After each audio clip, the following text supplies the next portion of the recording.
Anoatok. Anoatok, Eskimo-Aleut for the wind-loved spot. Now Kane Manor is an historic residence which is located in Kane, Pennsylvania in McKean County.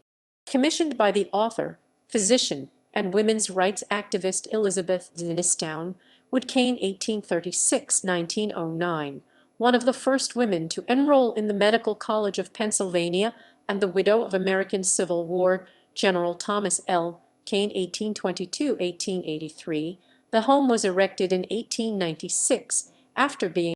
The mansion's name alludes to the exploits of her late brother-in-law and Arctic explorer Elisha Kent Kane.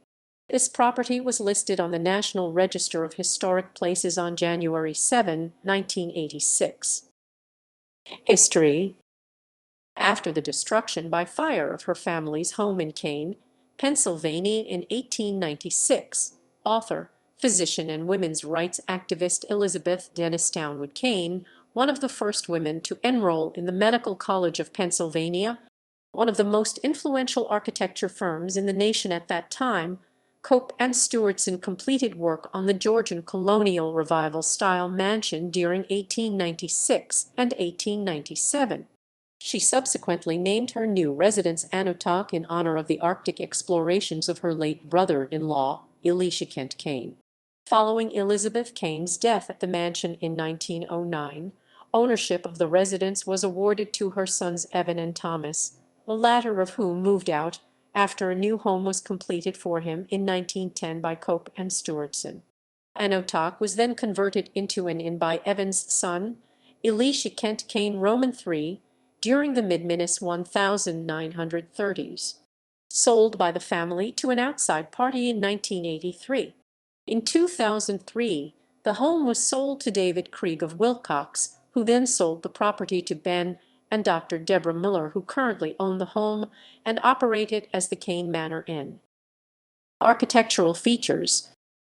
According to Richard F. Bly, president of Commonwealth Historic Properties, Inc., and the individual who prepared the nomination form on August 19, 1985 to secure placement of this property on the National Register of Historic Places, Anoatok was the most prominent residence in Kane during the 1980s, due as much to its design and craftsmanship.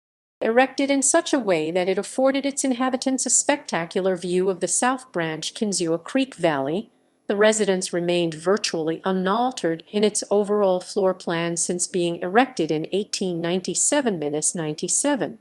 Designed in the Georgian colonial revival style by Cope Stewardson, Elizabeth Kane's three-story, 18,000-square-foot, rectangular brick frame residence was erected on a cut sandstone foundation and had a buff-face brick exterior which employed bricks that had been manufactured by the Kane Brick Company in nearby Sargent, Pennsylvania.